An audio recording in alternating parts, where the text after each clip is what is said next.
कैसे हो आप लोग। आज के इस वीडियो में हम सभी लोग गोलीय दर्पण, जिसे स्फेरिकल मिरर भी कहते हैं, उसके बारे में जानेंगे। गोलीय दर्पण किसे कहते हैं, यह कितने प्रकार का होता है, गोलीय दर्पण से संबंधित कुछ परिभाषाओं के बारे में जानेंगे। ऐसा दर्पण जिसका परावर्तक तल गोलीय हो उसे गोलीय दर्पण कहते हैं। गोलीय दर्पण कांच के खोखले गोले को काटकर बनाया जाता है। इसके किसी एक पृष्ठ पर चांदी अथवा पारे की पॉलिश करके ऊपर लाल रंग का आयरन ऑक्साइड पेंट कर देते हैं। इसके कारण इसका दूसरा तल चमकदार हो जाता है। मान लीजिए कांच का गोला है, खोखला गोला है, इसके यहाँ से यहाँ तक ये भाग काट के निकाल दिया गया। मान लीजिए इस भाग को हम दिखा देते हैं, ये अलग दिखा देते हैं। ये हमने दिखा दिया यम इन।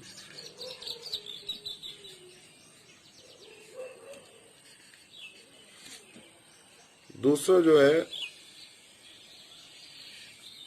भाग ये काट लेते हैं।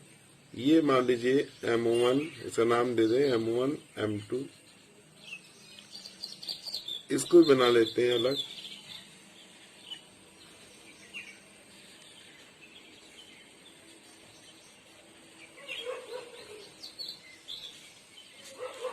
अब इसमें यदि हम बाहर की ओर पॉलिश करते हैं, अगर इसमें इसके बाहरी भाग यानी कि उभरे हुए तल में पॉलिश किए जाते हैं, तो ये जो है अवतल दर्पण कहलाता है। और यदि हम इसके अंदर की ओर अर्थात दबे हुए तल में पॉलिश करते हैं, तो ये उत्तल दर्पण कहलाता है।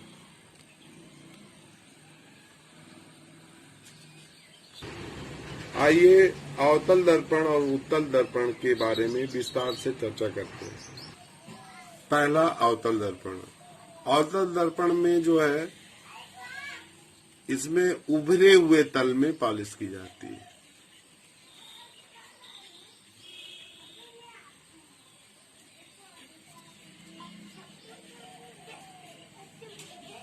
और जो प्रकाश किरणों का परावर्तन होता है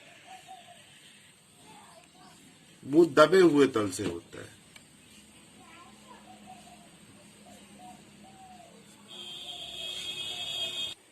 इस तरह जो प्रकाश किरणों का परावर्तन होता है वो दबे हुए तल से होता है। जैसे प्रकाश किरण ये जा रही है कोई, और यहाँ से टकराने के पश्चात ये परावर्तित होकर इस मार्ग में वापस हो जाती है। तो इस प्रकार हम कह सकते हैं कि इस दर्पण में उत्तल पृष्ठ अर्थात उभरे हुए पृष्ठ पर चांदी की पॉलिश की जाती है तथा प्रकाश का परावर्तन अंदर की दबी सतह से होता है। दूसरे प्रकार का जो दर्पण है वो उत्तल दर्पण।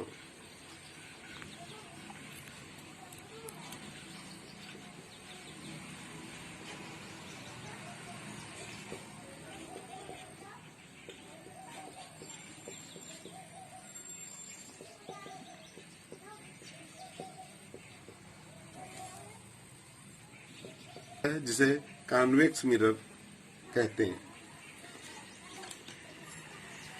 इस दर्पण में दबे हुए पृष्ठ पर चांदी की पॉलिश की जाती है तथा प्रकाश का परावर्तन उभरी हुई सतह से होता है। दबे हुए तल मतलब इस तल में,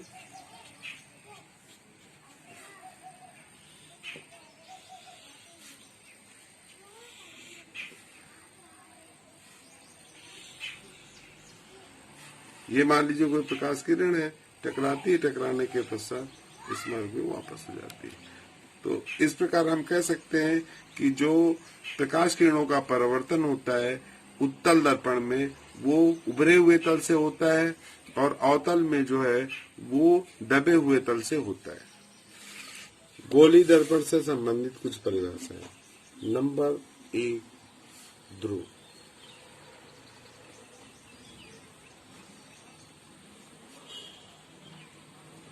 दर्पण के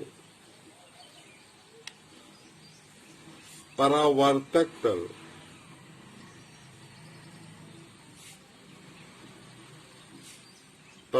तल के मध्य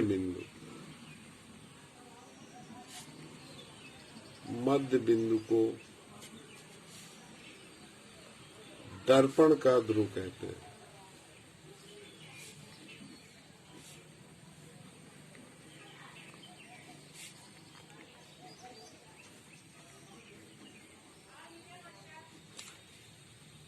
ये मान लीजिए गोली दर्पण है, इसका मध्य बिंदु ये है। तो ये जो मध्य बिंदु है, ये मान लीजिए हमें एक अवतल दर्पण है, अवतल दिखा दे रहे हैं, अवतल हो उत्तल हो दोनों गोली दर्पण ही है।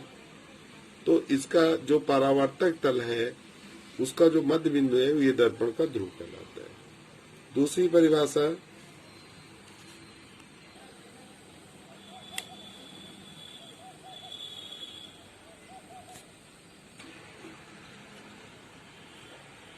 खोखले गोले का वो भाग, खोखले गोले का वो भाग, मान लीजिए ये खोखला गोला है,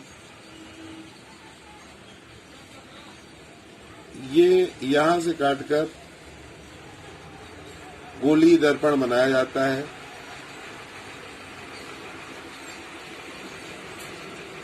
तो इसका, इस खोखले गोले का जो केंद्र होगा उसी ही वक्रता केंद्र कहते हैं। ये ध्रुव है, मान लीजिए इसका मध्यबिंदु परावर्तक तल का है और इसको मिला देंगे तो ये ध्रुव है और ये जो इसका जिससे काट कर निकाला गया है उसका जो केंद्र होता है उसी को वक्रता केंद्र कहते हैं। इसको हम अलग अगर दिखाना चाहें तो ऐसे दिखा सकते हैं।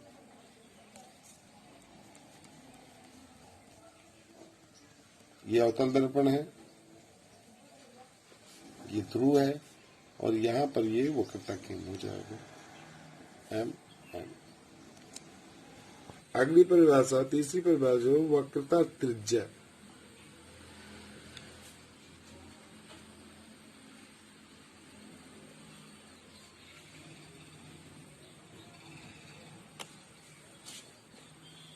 वक्रता केंद्र से दर्पण के ध्रुव तक की दूरी दर्पण की वक्रता त्रिज्या कहलाती है। मान लीजिए गोली दर्पण है,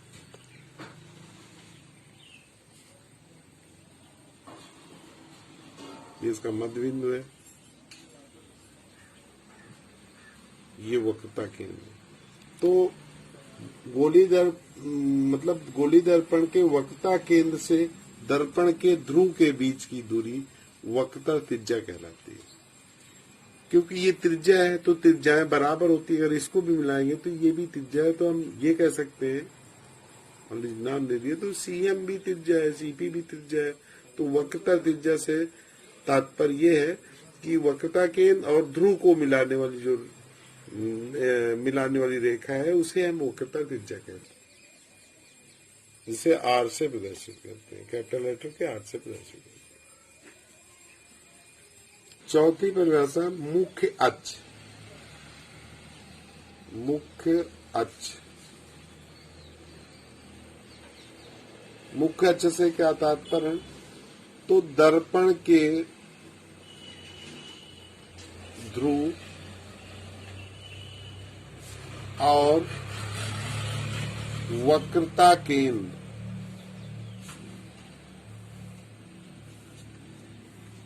को मिलाने वाली सीधी रेखा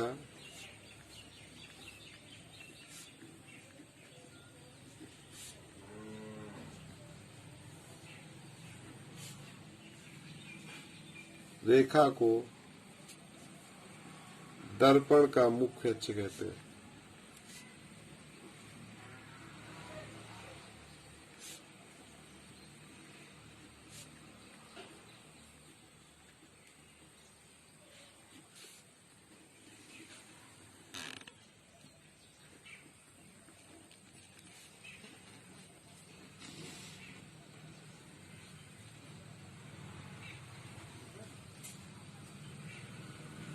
ये ध्रुव है, मान लीजिए इसका वक्रता केंद्र ये है, ये सीधी रेखा है, ये दर्पण का ध्रुव है। दर्पण ये मुख्य अक्ष कहलाता है। जो ये सीधी लाइन है यही मुख्य अक्ष है।